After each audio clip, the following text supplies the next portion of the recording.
One night, a man sat alone in his room, replaying a decision he had made earlier that day. He kept asking himself the same question again and again. Why did I say that? Why did I choose that? Why did it feel like it happened?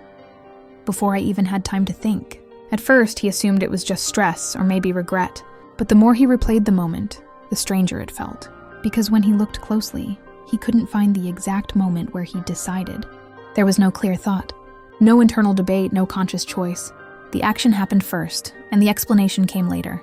And that's when an uncomfortable idea appeared. What if most of our decisions don't begin with thinking at all? We grow up believing a simple story, that we think and then we act. That our mind carefully weighs options, analyzes outcomes, and then makes a choice. But neuroscience paints a very different picture. In many cases, your brain has already decided before you become aware of the thought. The feeling of "I chose this" often arrives late, like a narrator explaining a movie after the scene has already ended. And this raises a disturbing question. If the decision happens first, what exactly is thinking doing?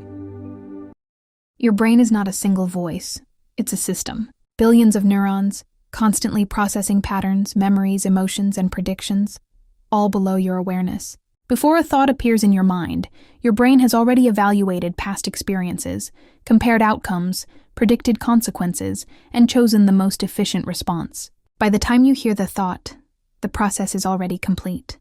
This is why decisions often feel instant, why reactions can surprise us, and why we say things, and only later wonder where they came from.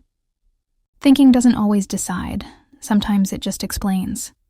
This is also why overthinking exists. We don't overthink before decisions, we overthink after them. The mind replays conversations, rewrites moments, and tries to regain control retroactively.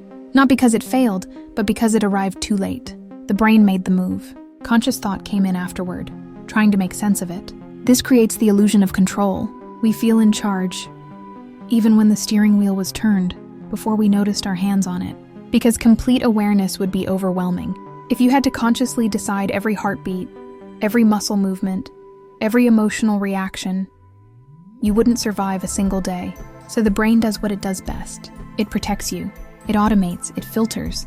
It decides quietly. And then it gives you a story that makes you feel like you're in control. Not to deceive you, but to keep you functioning.